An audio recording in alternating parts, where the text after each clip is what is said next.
The air in the throne hall of the obsidian spire was as cold as the king's heart. It clung to the marble floors and crept up the tapestries depicting the glorious, blood-soaked history of his line. Zara felt it seep through the thin fabric of her dress, a humble garment of grey wool that marked her as nothing and no one. She stood alone in the vast, echoing space, a petitioner before a god. And this god, with his silver eyes and face carved from unforgiving stone, was about to shatter her world. Dante sat upon the throne of sharpened obsidian, a crown of twisted, frozen iron resting on his black hair. He was Vampire King, ruler of the Night Court, and the other half of her soul. She could feel the bond between them, a living, breathing thing that hummed with a silver light only they could perceive. It had snapped into place the first time their eyes met 3 months ago, a shock, a revelation, a promise of a forever she had never dared to dream of. He was king, she a Stablehand's daughter, yet the ancient magic of their people had declared them equals, had declared them one. For 3 months, that had been enough. They had met in secret, in the shadowed gardens and forgotten libraries of the palace. He had touched her face with a reverence she'd never known, his voice, usually a command that could quell armies, softening to a murmur meant only for her.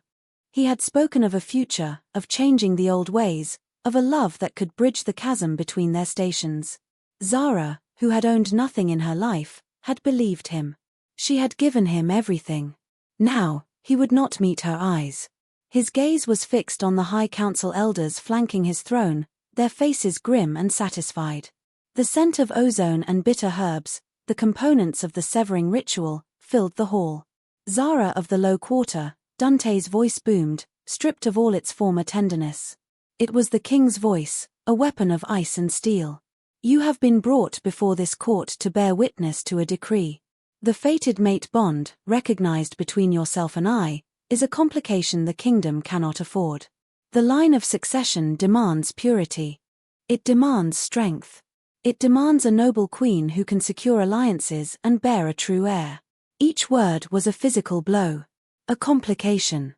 Not a miracle, not a blessing, but an inconvenience to be disposed of. Zara wrapped her arms around her middle, a purely instinctual gesture. A cold dread, far deeper than the hall's chill, was beginning to bloom in her stomach. I will wed the Lady Serafina of House Valerus, he continued, his voice relentless. The union will strengthen our borders and our bloodline. Therefore, the bond between us must be unmade. A collective, satisfied sigh rippled through the assembled nobles. They had won. Their ancient prejudices, their obsession with blood purity, had triumphed over the magic that was the very foundation of their race. Zara finally lifted her head, her gaze locking with his. For a flicker of a second, she saw it, not the king, but Dante. A flash of agony, a silent scream of regret in the silver depths of his eyes before the mask of command slammed back into place. He was breaking himself as surely as he was breaking her. But it was his choice. He had chosen this. The high priest stepped forward, a gnarled, ancient vampire with skin like dried parchment. He carried a silver bowl and an obsidian knife. The ritual is simple, but absolute, the priest intoned, his voice a dry rustle. A cut, a drop of blood from each, an oath of renunciation. The magic will be unbound. You will be as strangers. As strangers. The thought was an absurdity. How could she be a stranger to the man whose heartbeat she could feel even from across this cavernous room? Whose thoughts sometimes brushed against her own in the quiet of the night? She didn't fight. She didn't scream or beg. Dignity was the only thing she had left to her name. She walked forward, her steps steady on the cold floor, and stood before the throne. She held out her hand, palm up. The priest took it, his touch dry and cold. The obsidian knife was surprisingly sharp, a line of fire across her skin. A single drop of her blood, startlingly red against her pale flesh, welled up. Dante descended from the throne. He moved with the fluid grace of a predator, his presence sucking all the warmth from the air around him. He did not look at her as he offered his own hand to the priest. The knife flashed again. His blood, when it came, was the same color as hers. A part of her, the foolish, hopeful part, had half expected it to be silver. The priest let their blood drop into the bowl, where the herbs hissed and smoked. Speak the words, my king." Dante's eyes, silver and remote, finally met hers. The bond between them flared, a desperate, silent plea. "Don't do this. Don't make me do this." But his face was a mask. His voice, when he spoke, was the tolling of a funeral bell. "I, Dante of the royal house of Noctis, king of the eternal night, do hereby renounce the bond of fated mate with the woman Zara. I cast it aside. I declare it void. I choose my kingdom. I choose my duty." He paused, and the silence stretched, thin and fragile. He drew a breath that seemed to tear at his lungs. "I choose my bride, the Lady Seraphina. Let the old magic be undone." The words settled into the space between them, killing the silver light, strangling the hum of connection. Zara felt a tearing sensation deep inside her soul, a physical wrenching so profound she gasped, staggering back a step. It felt like a limb being ripped from her body. The world grayed at the edges. Through the haze of her pain, she saw his jaw clench, a single muscle twitching in his cheek. He felt it too. Of course he did. This pain was shared, even in its ending. "And you, girl," the priest prompted, turning to her. "Your renunciation." Zara looked at Dante, at the king on the throne of bones and duty. She saw the cost of his crown, the price of his power. And in that moment, something inside her hardened into a core of pure, unyielding ice. He had made his choice. Now, she would make hers. She thought of the secret she held, a tiny flicker of life nestled beneath her heart. A secret she had come here to share with him tonight, her heart full of nervous joy. A secret that was now her salvation and her curse. This ritual, they believed, would sever all ties. But it was designed for a bond between two. It had no power over three. She would not renounce the bond. Not really. She would renounce him. "I, Zara," she said, her voice small but clear in the sudden stillness. It did not tremble. "I accept your choice." She looked directly into Dante's eyes, letting him see the vast, empty space where her love had been. "You have chosen your kingdom. You have chosen your duty. In doing so, you have surrendered all rights, all claims, all connection to me and to anything that is mine. I hold you to your renunciation. Let us be as strangers." She did not use the formal words. She did not need to. Her meaning was absolute.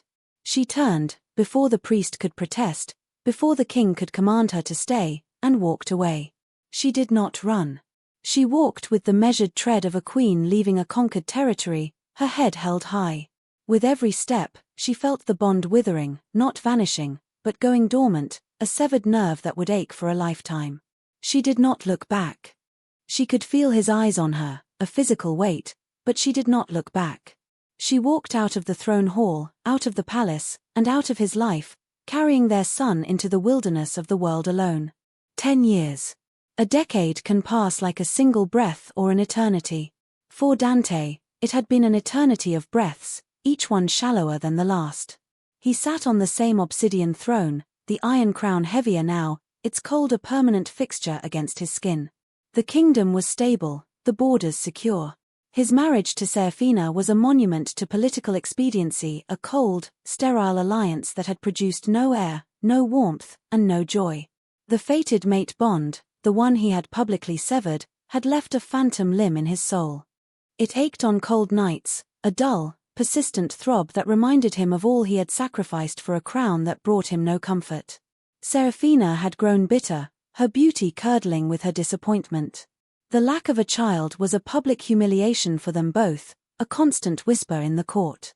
In the last few years, she had taken to finding comfort in other beds, a poorly kept secret he chose to ignore. Her infidelities were a symptom of the disease at the heart of their marriage, of his reign. His line, which had ruled for 1,000 years, was dying. The irony was so bitter it was almost comical. He had given up his soul for a pure-blooded heir, and the gods had given him nothing. Tonight was the annual Blood Moon Gala, a tedious affair of posturing and veiled threats disguised as diplomacy. Dante surveyed the crowded ballroom from his dais, his silver eyes missing nothing. The laughter sounded hollow, the music thin. He felt a profound sense of detachment, as if watching a play for which he had long forgotten his lines. And then, the world stopped. The herald's voice cut through the din announcing the Lady Zara of House Crepus, from the free city of Argentis. Dante's head snapped toward the grand entrance. The name was a ghost, a whisper from a buried life. But the woman who entered was no ghost. She was a fire given form. The grey wool of her past was gone, replaced by a gown of crimson silk that clung to her figure and shimmered like liquid flame. Her dark hair, once worn in a simple braid, was now an elegant cascade of curls pinned with silver. Jewels glittered at her throat and wrists, but they were pale imitations of the light in her eyes. They were the same eyes, deep and dark, but the youthful hope was gone, replaced by a formidable, unshakable strength. She was beautiful, yes, but more than that, she was powerful. Her bearing spoke of wealth, of command, of a life lived on her own terms. A low murmur swept through the court. House Crepus. No one had ever heard of it. The free city of Argentis was a merchant stronghold, a place where bloodlines meant less than gold. Dante's court, for all its ancient power, was suddenly faced with a force it did not understand. But it wasn't her grand entrance that stole the breath from Dante's lungs. It was the small hand she held in hers. A boy walked beside her, perhaps 9 or 10 years old. He had her dark hair, but his face was a miniature echo of Dante's own ancestors, a study in the stark, proud lines of the Noctis dynasty. He carried himself with a quiet confidence, his eyes, dark like his mother's, taking in the spectacle of the court with a calm, intelligent curiosity.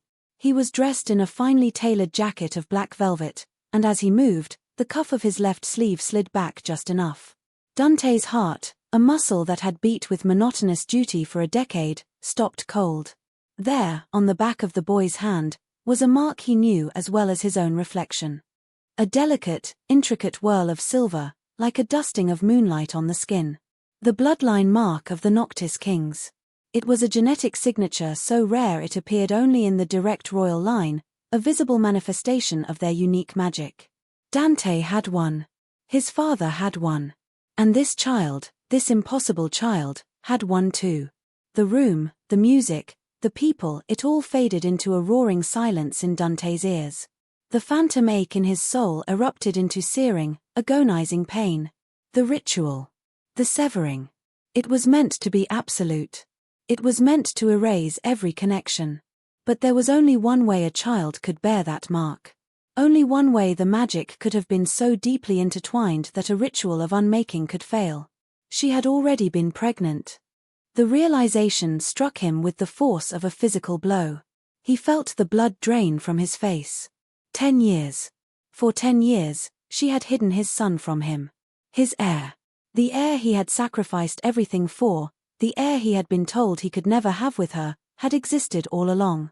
Zara's eyes, cool and distant, swept across the ballroom and, for a brief, calculated moment, met his. There was no fear in her gaze. No lingering affection. There was only the cool, hard glitter of a diamond forged under immense pressure. Her look was a challenge, a statement. Here I am. Here he is. What will you do now, King of Ashes? He rose from his throne, the movement so abrupt that a collective gasp went through the room. Serafina, beside him, placed a warning hand on his arm, her nails digging in. Dante, what is it? Who is that woman? He didn't hear her. He couldn't hear anything but the frantic, desperate hammering of his own dead heart. He had a son. A son. The words were both a prayer and a curse. He had a son, and the woman he had shattered, the woman he had cast out into the cold, had raised him in a world without him. The fury that began to build in his chest was a volcanic force, hot and choking.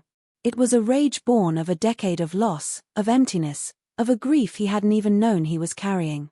And it was all directed at her. The antechamber was silent save for the crackle of the fire in the hearth.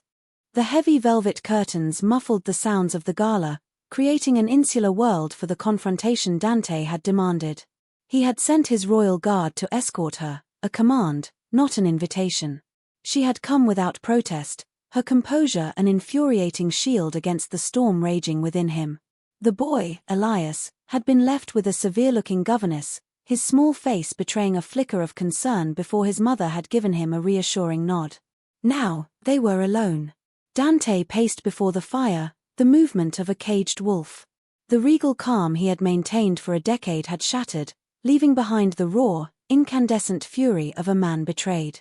10 years, he finally bit out, whirling to face her. The words were gravel in his throat. You hid him for 10 years. Zara stood near the door, as if to remind them both that she could leave at any time. She had not taken the seat he gestured to. She remained standing, a pillar of crimson and ice. He has a name, she said, her voice perfectly level, infuriatingly calm. His name is Elias. His name is my son. Dante roared, the sound bouncing off the stone walls. He took a step toward her, his hands clenched into fists at his sides. My heir. You had no right to keep him from me. To deny him his birthright, to deny me my own child. Birthright. A single, perfectly sculpted eyebrow rose. A flicker of something, contempt, perhaps, crossed her face. What birthright did you imagine for a low-born bastard, Your Majesty? A life in the shadows. Acknowledged in whispers but never in truth. Or would you have had him raised in the stables, like my father, while you and your pure-blooded queen graced the throne? Her words were sharp, precise, each one finding a chink in the armor of his rage. He flinched. He had no answer for that, because in his heart, he knew she was right. 10 years ago, he would have done exactly that. He would have hidden the child, provided for him, but never acknowledged him. He would have sacrificed the boy's happiness for the kingdom's stability, just as he had sacrificed her. The ritual failed, he ground out, seizing on the one piece of this he could understand. It should have severed everything. It only failed because you were already with child. You knew. You knew that night, in the throne hall.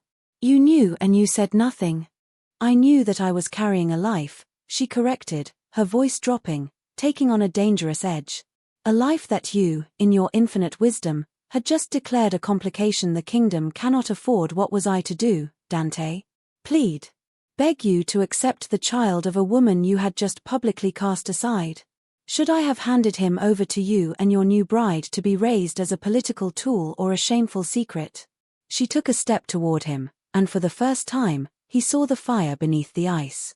I did what I had to do to protect my son. I left. I made a life for us, a world where he would not be judged by the name of a father who did not want him, but by the strength of his own character. I found a husband, a good man who loved Elias as his own and gave us his name and his protection. A man who is dead now, and whose fortune has given me the power to stand here before you not as a petitioner, but as an equal. The mention of another man, a husband, sent a fresh, irrational spike of jealousy through him. It was absurd. He had no right. He had a wife of his own. But the thought of her in another man's arms, of his son calling another man father, was a torment. You speak of rights, she continued, her voice a silken lash. Let us speak of rights. On the day you stood before your court and renounced our bond, you spoke your choice aloud for all to hear. I choose my kingdom. I choose my duty. You made your decision, Dante. You surrendered any and all claim to me. You cannot choose duty over love and then, 10 years later, demand the fruits of a love you abandoned. Her gaze was unwavering, her conviction absolute. You have no rights here. You gave them all away. The truth of her words hit him with the force of a physical blow, extinguishing the fire of his rage and leaving only the cold, grey ash of regret. She was right. He had done this. Every empty year, every lonely night, every pang of loss, it was all the result of a choice he had made. He had chosen the crown over the woman, politics over his own soul. And he had lost. He had lost it all. He looked at her, truly looked at her, and saw not the girl he had let go, but the queen she had become in his absence. She had built her own kingdom, a kingdom for two, and he was the stranger at its gates. The fury drained out of him, replaced by a vast, hollow emptiness. What do you want? He asked, his voice barely a whisper. The question was a surrender. Why come back now? I want nothing from you, she said, and he knew it was the truth. But my son is curious about the world of his blood father. He is old enough to understand, and it is his right to see the court he is descended from. I came back for him. So he could see what you chose over us. The words were not meant to be cruel, they were a simple statement of fact, which was somehow infinitely crueler. She turned to leave. "Zara, wait," he said, his voice raw. She paused at the door, her back to him. He didn't know what to say. "I'm sorry. I was wrong. I have regretted it every day for 10 years." The words were inadequate, pathetic. They could not bridge the chasm of a decade's worth of pain. So he said nothing. He just watched her go, the crimson of her dress a splash of vibrant life in his grey, silent world. He had a son. And he had absolutely no idea how to be his father. The rage did not return. In its place settled a profound and aching clarity. Zara was right. He had forfeited his rights. Demands, threats, the power of his crown all were useless against the quiet strength of her conviction. To force the issue, to drag his son into a public battle for custody, would only prove her point, that he was a tyrant who saw his child as a possession, a means to an end. It would traumatize Elias and drive Zara further away, perhaps forever. He would win the battle and lose the war for his son's soul. So he did the one thing no one, least of all Zara, expected. He did nothing. Publicly, at least. He made no claim. He did not summon her again. When the whispers of the court grew loud, speculating on the boy's uncanny resemblance to the royal line, Dante issued a quiet but firm decree that the Lady Zara and her son were guests of the crown and were to be treated with the utmost respect. The order, coming from the king himself, quelled the gossip and granted Zara a shield of royal protection. She had built her own fortress of wealth, he would reinforce it with his power. From the shadows, he began to act. He had his spymaster, an ancient vampire named Lucian whose loyalty was absolute, conduct a discreet investigation. The report confirmed what Zara had said. She had married a wealthy merchant from Argentis, a kind, older man who had adored Elias. He had died of a wasting sickness 2 years prior, leaving Zara and the boy his entire fortune. They lived in a well-appointed manor at the edge of the capital city, and they wanted for nothing. Dante began to watch. It was a new kind of power for him, the power of observation without action. He would sometimes stand on a high balcony of the spire, using his preternatural sight to watch the gardens of her manor. He saw Elias learning to ride a pony, his small face a mask of concentration. He saw him fall, and he saw Zara rush to him, not to coddle, but to check for scrapes and then encourage him to get back on, her voice carrying faintly on the wind. He saw them reading together on a bench in the sun, Elias's head resting on her shoulder. He saw a life of warmth, of gentle discipline, of unwavering love. A life he had no part in. The ache in his chest became a constant companion. It was the pain of a ghost watching the world he was meant to inhabit.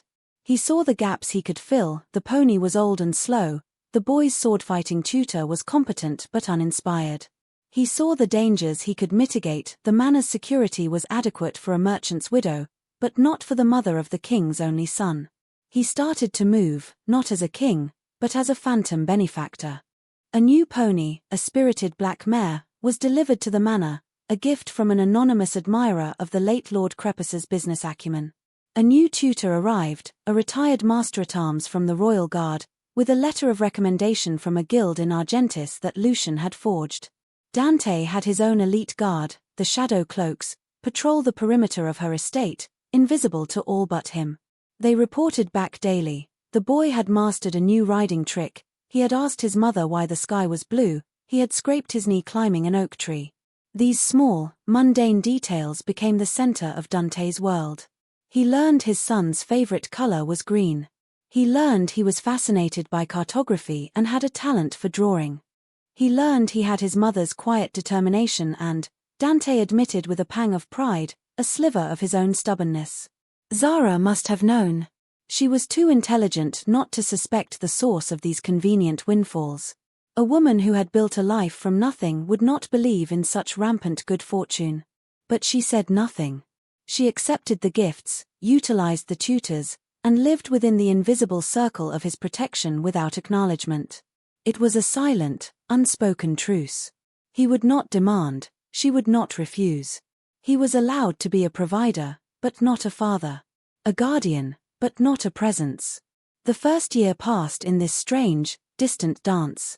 He saw Elias grow taller, his features sharpening, the echo of Dante's own face becoming more pronounced. The urge to simply go to him, to speak to him, was a physical torment. But he held back. Patience was a lesson he had never needed to learn as king. He was learning it now, in the long, quiet hours of his self-imposed exile. He was learning to earn what he had once believed was his by right. And he was learning that the distance was a punishment of his own making, a penance he had to serve. He had chosen to be a stranger, and now he had to learn the slow, painful process of becoming something more. The second year of his silent vigil began with the first thaw of spring. The distance was no longer bearable. Watching from afar had taught him about his son, but it had also carved out a hollow space inside him that grew larger with each passing day. He needed more. He needed to hear his son's voice directed at him, to see his eyes up close. He needed to exist in the same space, to breathe the same air. He resolved to orchestrate a meeting, something that felt like chance. The royal menagerie, a sprawling park filled with creatures both mundane and magical, was a favorite place for the children of the nobility. Lucian informed him that Zara took Elias there every week, on the same day, at the same hour. It was a risk. A direct approach, even one disguised as coincidence, could shatter their fragile, unspoken truce. She could retreat, take Elias, and vanish back to Argentis, and this time he knew he would have no strength to stop her. But the risk of inaction had become greater than the risk of action. He went alone, dressed not as the king but as a simple nobleman in a dark, unadorned tunic and trousers. He left his crown and his guards behind, wanting to appear as just another man enjoying the day. He found them near the griffin enclosure. The majestic beasts were sunning themselves on the warm rocks, their leonine bodies relaxed, their eagle heads held high. Elias was sketching them in a leather-bound book, his tongue stuck out from the corner of his mouth in concentration. Zara sat on a nearby bench, watching him with a soft, unguarded expression that made Dante's heart ache. He approached slowly, his steps measured, his heart hammering against his ribs in a way it hadn't for a decade. "They are magnificent creatures, are they not?" he said, his voice quiet, directed at Elias. The boy looked up, startled.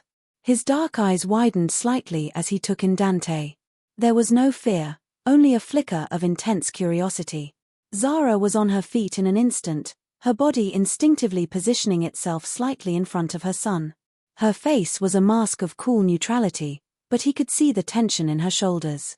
"They are," Elias replied, his voice clear and steady. He looked from Dante to the griffins and back again. "Their forelegs are avian, but their hind legs are feline. It seems like it shouldn't work, but it does."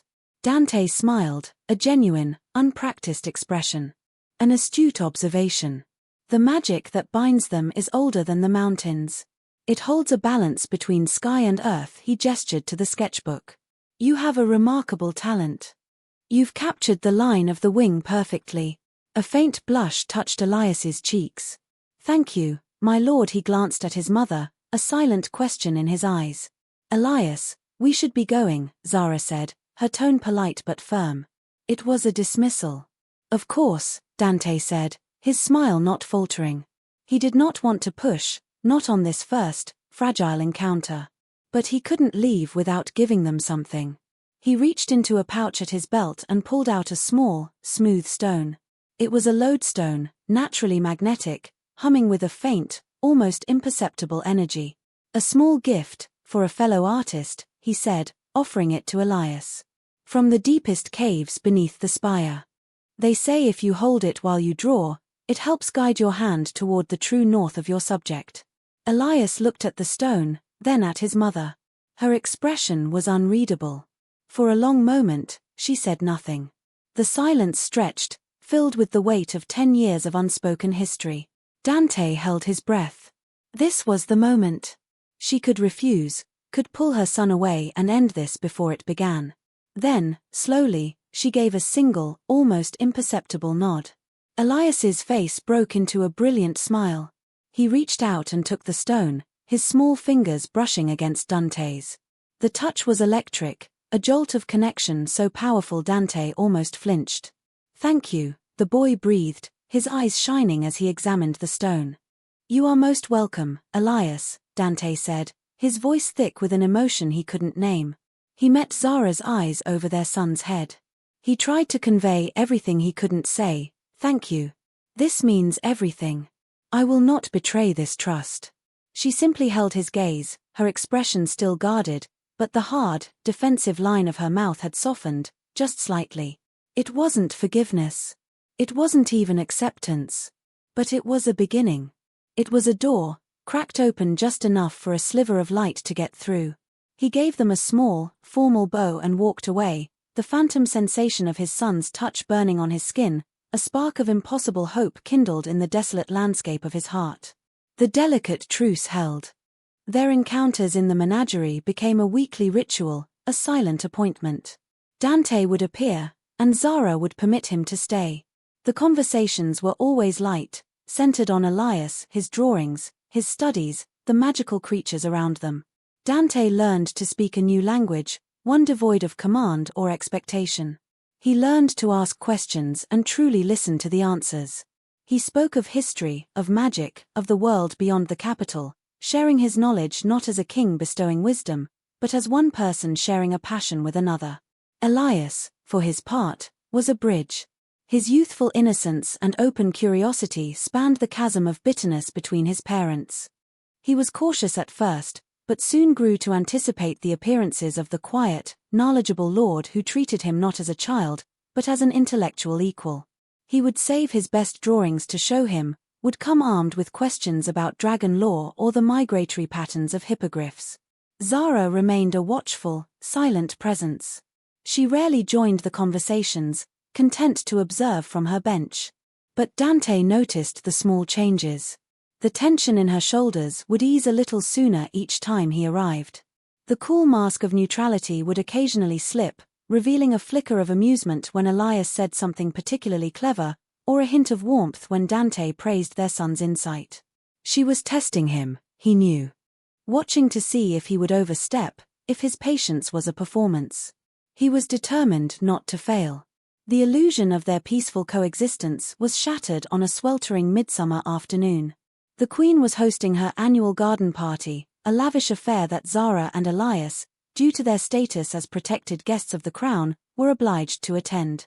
Dante was there, of course, playing his part as the distant, dutiful king, his eyes rarely leaving his son. Elias, unaccustomed to the stifling formality of court events, was flushed and thirsty. Zara led him to a refreshments table laden with pitchers of iced lemonade. As a servant poured a cup for the boy, Dante saw it. A flicker of movement from the corner of his eye. It was one of Serafina's ladies-in-waiting, a woman known for her slavish devotion to the Queen. She had been standing near the table, and as the servant turned, she made a small, almost invisible gesture over the pitcher, a fine, dark powder falling from a vial clutched in her palm. Time seemed to slow, to stretch. The world narrowed to that single, deadly moment. The powder was wolfsbane, he knew it instantly. Not fatal to a full-grown vampire, but to a child of Elias's age and hybrid nature, it would be agonizingly toxic, a poison that would burn through him from the inside out. Elias reached for the cup. Zara, her back to the lady-in-waiting, smiled at her son. Dante moved. He did not think. He reacted. He crossed the 20 feet of lawn between them in a silent, impossible blur of speed, a shadow detaching itself from the throne. He reached the table just as Elias's fingers were about to close around the glass. He swept it from the boy's grasp, the momentum carrying his arm back, and he hurled the cup against the stone wall of the garden, where it shattered, the pale liquid splashing like a weeping wound. A collective gasp went through the party. All eyes turned to him. Elias stared, his eyes wide with shock and confusion. Zara spun around, her face a storm of alarm and anger. "What do you think you are doing?" she demanded. Dante ignored her. He ignored everyone. His silver eyes, now blazing with a cold, lethal fury he had not unleashed in years, were locked on the lady-in-waiting. The woman had gone deathly pale, the tiny vial still clutched in her trembling hand. "Guards!" Dante's voice was not a shout. It was a low, guttural command that cut through the sudden silence like a blade. "Seize her." Two of his shadow cloaks materialized from the crowd, their movements swift and silent. They flanked the woman, their grip on her arms like iron. Serafina rushed forward, her face a mask of practiced outrage. Dante, what is the meaning of this? You are making a scene. Lady Annalise has done nothing. Has she? Dante's gaze shifted to his wife. The cold fury in his eyes made her flinch back. He walked slowly toward her, his presence a palpable wave of menace that made the surrounding nobles shrink away. He stopped directly in front of her, so close he could see the flicker of panic in her eyes. You have tolerated the presence of this boy, this inconvenience, for 2 years, he said, his voice a deadly murmur meant only for her. But his continued existence has become a threat to you, hasn't it? As long as he lives, he is a reminder of my failure, and a potential claimant to a throne you could never give me an heir for. He reached out and plucked the vial from the trembling hand of the captured lady-in-waiting. He uncorked it and held it under Serafina's nose. Her eyes widened in genuine terror. You would have murdered a child, my child, to secure your position, he stated. It was not a question. You would have poisoned my son. He turned to face the stunned, silent court. He saw Zara, her hand protectively on Elias's shoulder, her face pale with dawning horror as she understood what had almost happened. Their eyes met, and in that shared moment of terror and fury, the last 2 years of careful distance evaporated. They were no longer a king and his former lover. They were a mother and a father, united in the primal, ferocious need to protect their child. That single, shared look decided everything. The kingdom, the crown, the cold duty he had served for a decade, it all turned to dust. There was only one thing that mattered. He turned back to the crowd, his voice ringing with the absolute authority of a king about to remake his world. This charade is over. The throne hall was packed, the air thick with tension and anticipation. Every noble of consequence was present, summoned by a royal decree that had allowed for no excuses. They stood in anxious, whispering clusters, their eyes darting between the empty obsidian throne and the king who stood before it. Dante was not dressed in his ceremonial robes, but in the severe black uniform of his guard. He looked not like a monarch, but a soldier, an executioner. Serafina stood under guard to one side, her face pale and pinched. Lady Annalise, her accomplice, was nowhere to be seen. Her fate had already been decided in the dungeons below. Zara and Elias stood near the entrance, flanked by 2 of Dante's personal shadow cloaks. Zara's face was composed, but her hand rested firmly on Elias's shoulder, a silent gesture of protection. The boy himself was quiet, his dark eyes wide as he took in the solemnity of the occasion. He understood that something monumental was happening. Dante waited for the silence to become absolute, for the weight of it to press down on every person in the room. Then he spoke, his voice clear and cold, amplified by the hall's unforgiving acoustics. For 10 years, I have ruled this kingdom. I have upheld its laws, defended its borders, and honored its traditions. The most sacred of those traditions is the purity of the royal bloodline, the solemn duty of a king to produce a true-born heir to continue the dynasty. He paused, letting the words hang in the air. His silver gaze swept across the faces of the High Council, the old men who had advised him to cast Zara aside all those years ago. In the service of that duty, he continued, I made a choice. I renounced a fated mate bond, a gift from the magic that is our very source, and entered into a political marriage with Lady Serafina of House Valerus. He turned his head slightly, his gaze falling on Serafina. She flinched as if struck. That marriage has been barren. That duty has gone unfulfilled. But the gods, in their infinite and cruel wisdom, saw fit to give me an heir anyway. His gaze moved to find Elias. The boy stood a little straighter under the weight of the king's attention. This boy, Elias, is my son. My firstborn and my only child. His blood is my blood. He bears the silver mark of the Noctis kings. A shocked murmur rippled through the hall. He raised a hand, and the sound died instantly. His existence was kept from me, but no longer. He is my son, and he is the future of this kingdom. He turned back to Serafina. The queen, my wife, saw this boy not as a miracle, but as a threat. Fearing her position, fearing the irrelevance of a barren queen in a court that values fertility above all else, she conspired to murder him. The murmur returned, louder this time, filled with horror and outrage. The murder of a child, especially a royal child, was the ultimate taboo. She used poison. Dante's voice dropped, becoming a venomous whisper that carried to every corner of the room. She would have watched my son die in agony to protect her own vanity. This I cannot forgive. This the kingdom cannot abide. He raised his voice again, ringing with judgment. I, Dante of House Noctis, hereby dissolve my marriage to Serafina of House Valerus. I strip her of her title, her lands, and her dignities. She is exiled from this court and these lands, effective immediately. If she ever returns, it will be as a traitor, to be executed on sight. Serafina let out a strangled cry, but the guards holding her were unmoved. They began to drag her from the hall, her pleas for mercy echoing and then fading into silence. Dante let the silence settle again before he delivered his final, world-altering decree. He walked to the obsidian throne, the seat of his power, the symbol for which he had sacrificed everything. He ran a hand over its cold, sharp edge. Then he turned to face his court, his people. I have failed this kingdom.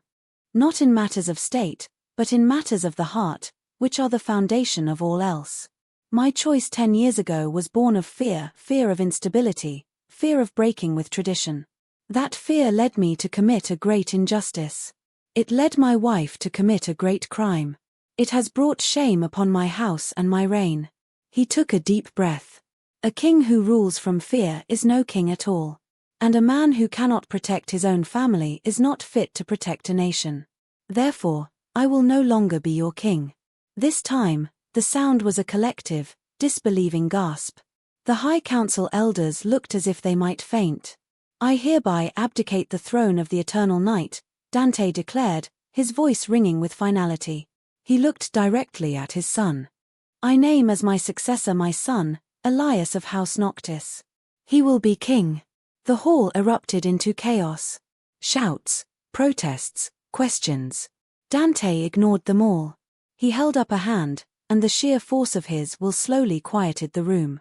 He is a child, and he will need guidance. He will need a regent to rule in his name until he comes of age. A regent who will protect him, who will teach him, and who will love him unconditionally. A regent whose only interest is his well-being, not politics or power. His eyes found Zara. He was speaking to her now, and to the entire world. I name as his regent, his mother, the Lady Zara. He unclasped the heavy iron crown from his head. He held it for a moment, feeling its familiar, terrible weight. Then, he walked down the steps of the dais, through the stunned and parting sea of his courtiers, until he stood before his son and the woman he had wronged. He did not place the crown on Elias's head. The boy was too young, the burden too great. Instead, he held it out to Zara. It is yours to hold for him, he said, his voice now stripped of all its royal authority, leaving only the raw, vulnerable tone of a man. Rule in his name. Guide him. Keep him safe. Zara stared at the crown, then at him. Her eyes were wide, filled with 1,000 emotions he could not begin to decipher. Slowly, her hand came up and her fingers brushed against the cold iron. She took it. The weight of the kingdom settled into her hands. Dante stepped back, the absence of the crown making him feel impossibly light. He was no longer a king. He was just Dante. And for the first time in a very long time, he felt something that resembled hope. The regent's solar was a world away from the cold, imposing grandeur of the throne hall. Sunlight, filtered through stained glass windows, painted patterns of color on the warm wooden floors. Books overflowed from shelves, and maps were spread across a large oak table. It was Zara's space, and now, it was the new center of power in the kingdom. 2 days had passed since the abdication. The court was still reeling, but a new order was beginning to settle. Regent Zara had already proven to be calm, decisive, and intelligent, meeting with the council and issuing her first decrees with a quiet authority that left no room for doubt. Dante had requested this meeting. He had not commanded it. He had sent a note, formally addressed to the regent, and had waited for her summons. He stood before her now, feeling like the petitioner he had once made her be. Elias was not present. This was a conversation for them alone. Zara sat behind the large desk, the iron crown resting on a velvet cushion to her side. She did not look at him, her attention focused on a document in her hands. The silence was her weapon now, and she wielded it with masterful precision. He remembered a time when he had used silence to command a room. She used it to dismantle a man. Finally, she set the paper down and lifted her eyes to his. They were clear, calm, and utterly unreadable. "You wished to see me?" Her tone was formal, the voice of a ruler addressing a subject. "Yes," he said, his own voice sounding rough to his ears.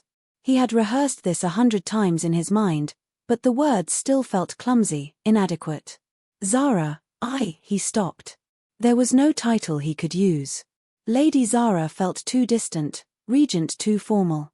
Her name, spoken plainly, felt too intimate. He started again. "I did not do what I did to win your favor. I did it because it was the only thing left to do.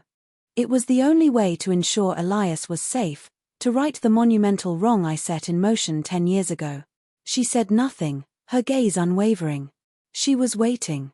She was making him say it all. "I know what I destroyed," he said, the words tearing from a place deep inside him. "I know what I cost us. I cost you. I don't expect you to forget that. I don't expect you to forgive it. Forgiveness is a gift, and I have done nothing to earn it." He took a step closer to the desk, his hands open at his sides in a gesture of supplication. "I am not asking for your forgiveness.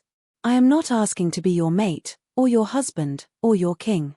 I gave up the right to ask for anything from you a long time ago." His voice dropped, becoming thick with the weight of his unshed grief for the life they never had. "I am asking for a chance. A chance to be in my son's life. Not as a king, not as a figure of power, but as his father.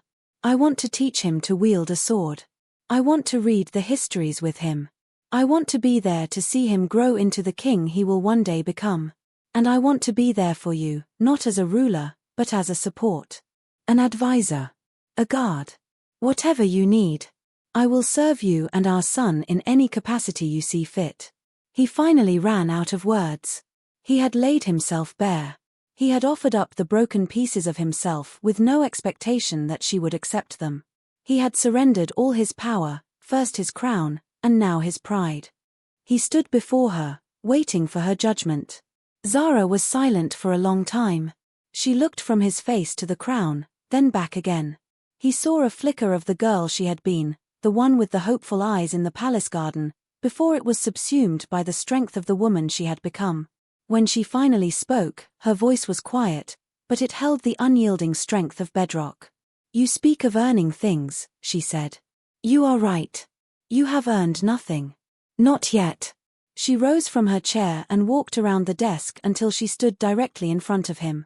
She was close enough that he could smell the faint scent of lavender and parchment that always clung to her. She was close enough that he could have reached out and touched her, but he wouldn't have dared. The space between them was sacred, and it was hers to control. "You want a chance," she said, her dark eyes searching his. "A chance is not a gift. It is a debt. You will pay it every day. You will not be given a place in his life. You will earn it. You will earn every moment, every conversation, every shared smile. You will prove, with your actions, not your words, that you are the man you claim you want to be, and not the king you were." She paused, and her next words were the ones that would define the rest of his life. "I will not keep you from your son. But his trust, and mine, is not something you can claim. It must be won. Slowly. Patiently. Do you understand?" Relief, so potent it almost brought him to his knees, washed over him. It wasn't a yes. It was a crucible. It was a long, arduous road with no guarantee of a destination. But it was a road. It was a path forward where he had believed there was only a wall of his own making. "I understand," he said, his voice hoarse. "Thank you." "Don't thank me," she said, her expression softening for the first time, a flicker of something that looked like pained empathy in her eyes. "I am doing this for Elias. He deserves a father. I only hope you can learn how to be 1 inch." She turned and walked back to her desk, picking up the document as if their conversation, the one that had just reshaped his entire existence, was concluded. It was a dismissal, but it was not a rejection. It was the first day of his penance. And the first day of his hope.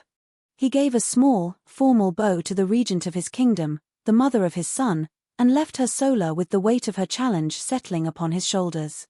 It was a heavier burden than the crown had ever been, and he was grateful to bear it. The days that followed bled into weeks, the weeks into months. Life in the obsidian spire found a new rhythm, one dictated not by the rigid ceremony of Dante's reign, but by the quiet, steady hand of the regent Zara. She ruled with a pragmatism and empathy the court had never known. She listened to petitioners, she reviewed trade agreements, she walked the castle grounds and spoke with the staff, learning the inner workings of the kingdom from the ground up. And Dante learned a new way to live. He was no longer the king. He was simply Lord Dante, a man with no official title and no duties save those the regent assigned him. At first, there were none.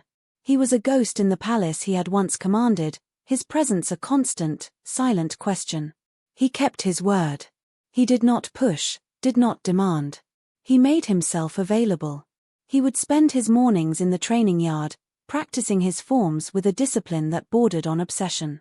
He would spend his afternoons in the royal library, reading the histories and political treatises he had never had time for as king. He made sure his path would cross with Elias's, but he never forced an interaction. The first breakthrough came a month into his new life. Elias, who had been watching him from the library's upper gallery, came down to the training yard. The boy held a wooden practice sword that was too large for him. "My tutor says I'm not holding it right," Elias said, without preamble. "He says my balance is wrong." Dante's heart gave a painful lurch.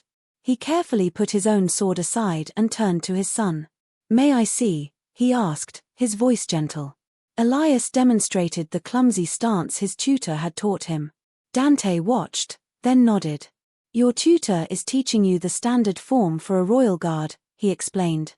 "It is designed for a grown man's height and weight. But your center of gravity is lower. You need a different stance. One that uses your size as an advantage, not a weakness."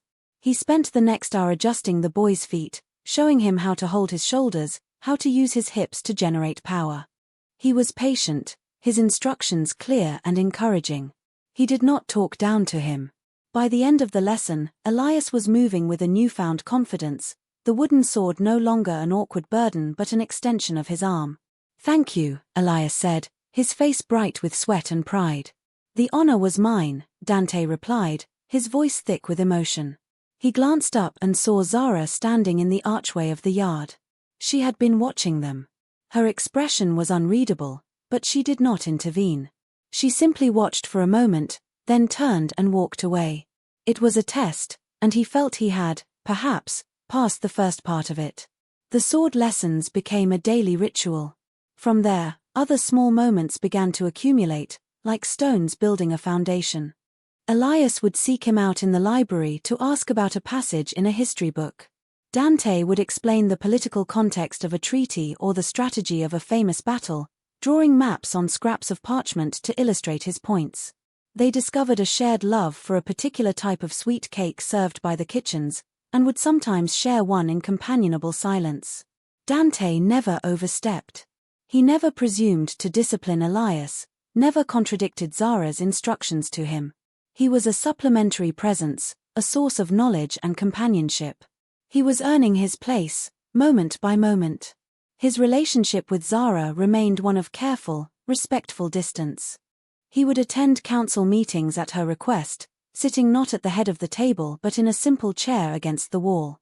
When she asked for his opinion, he gave it quietly, logically, always deferring to her final judgment. He was her advisor, her most loyal subject. He learned her rhythms, the way she worried her lower lip when she was deep in thought, the way she preferred tea over wine when she worked late into the night. One evening, he found her in the solar, asleep at her desk, her head pillowed on a stack of trade ledgers. A half-empty cup of tea had gone cold beside her. For a long moment, he just watched her, the moonlight from the window tracing the lines of her face. She looked exhausted, the weight of the kingdom heavy even on her capable shoulders. He felt a surge of protective tenderness so fierce it almost buckled his knees. He gently removed the cup and papers from under her arm, then retrieved a thick woolen blanket from a nearby chest. He draped it carefully over her shoulders, his fingers brushing against her hair. She stirred, murmuring something in her sleep, and settled deeper into the chair. He stood there for a long time, just watching her breathe, the ghost of their bond humming faintly in the quiet room. He had not earned the right to wake her, to tell her to go to bed. He had only earned the right to keep her warm. He extinguished all but one of the lamps and left her to her rest. The next morning, when he saw her at a council meeting, she looked refreshed. She met his eyes across the table and gave him a small, almost imperceptible nod. It was a silent acknowledgement. A thank you. It was more precious to him than any jewel. The stones of their foundation were settling, becoming stronger. He was learning that fatherhood, and perhaps love itself, was not about grand gestures, but about the quiet accumulation of small, selfless acts. It was about offering a blanket in the middle of the night and asking for nothing in return. 2 years passed. 2 years of sword lessons, of shared books, of quiet council meetings. 2 years of Dante earning his place, one day at a time. The court had settled into its new reality. The boy king, Elias, was beloved, a bright, kind, and thoughtful child who was growing into his future role under the wise guidance of his mother, the regent, and the quiet tutelage of his father, the former king. The kingdom was prospering. Zara's pragmatic and compassionate rule had smoothed over old rivalries and opened new avenues of trade. The family they were becoming was a strange and fragile thing, built not on tradition or law, but on 1,000 small, earned moments. Dante was no longer just a tutor or an advisor. He was a fixture in Elias's life. He was father. The first time Elias had called him that, a simple, unthinking utterance during a sparring match, Dante had frozen, his heart seizing in his chest. He had looked at Zara, who was watching from the sidelines, and had seen a faint, sad smile on her lips. It was an acknowledgement of a truth that could no longer be denied. The distance between Dante and Zara had lessened, the careful formality replaced by a comfortable, if quiet, partnership. They were co-parents, allies in the monumental task of raising a king. They would often sit together in the solar late at night, after Elias was asleep, discussing matters of state or simply sharing a companionable silence. The chasm of pain and betrayal was still there, a deep ravine carved by their shared history, but they had built a sturdy bridge of devotion to their son across it. One night, Dante found Zara on the high balcony overlooking the capital, the same one from which he had once watched her and Elias from afar. The moon was a perfect silver sickle in the ink-black sky. She was staring out at the sleeping city, a shawl wrapped tightly around her shoulders against the night's chill. He came to stand beside her, leaving a respectful distance between them. For a long time, they said nothing, simply sharing the view. He asked me about it today, Zara said, her voice soft, almost carried away by the breeze. About the bond. About us. Dante's breath caught. What did you tell him? The truth, she replied. That the bond chose us, but we had to choose it back. And that you made a different choice. A choice you thought was right for your kingdom. She turned her head to look at him, her dark eyes luminous in the moonlight. I told him that choices, once made, have consequences that can last a lifetime. But I also told him that people can make new choices. Better ones. The unspoken meaning hung in the air between them. You are making better choices now. Zara, he began, his voice thick with a decade of unspoken regret and 2 years of burgeoning hope. Everything I did. I know it is not enough to erase the past. But I hope, he trailed off, not knowing how to finish. She saved him from having to. She closed the small distance between them and, for the first time in 12 years, she reached out and touched him. Her fingers rested lightly on his forearm, a simple, hesitant gesture that held more weight than any royal decree. Her touch was not fiery or passionate, as it had once been. It was warm, steady, and real. The past doesn't need to be erased, Dante, she said quietly. It just needs to be outweighed. By the present. By the future. She looked toward Elias's window, where a single lamp still burned. He is happy. He is safe. He is loved. That is the only thing that matters. He looked down at her hand on his arm. It was an anchor in the storm of his past. It was a promise of a calm harbor ahead. He slowly, carefully, covered her hand with his own. She did not pull away.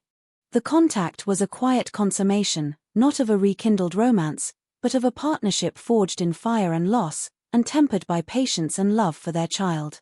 "He has your strength," Dante murmured, his gaze following hers to their son's window. A small smile touched Zara's lips. "And he has your stubbornness," she countered gently. "And your heart, I think. The one you tried so hard to hide." They stood there for a long time, hand in hand under the silver moon, no longer a king and his rejected mate, but a man and a woman who had lost everything and had, against all odds, found their way back. Not to what they were, but to something new. Something stronger. Something earned. They were a family, scarred and imperfect, but a family nonetheless, built not on the whims of fate, but on the quiet, courageous, and unending work of making better choices, day after day. And for the first time, the future felt not like a continuation of the past, but like a page waiting to be written, together.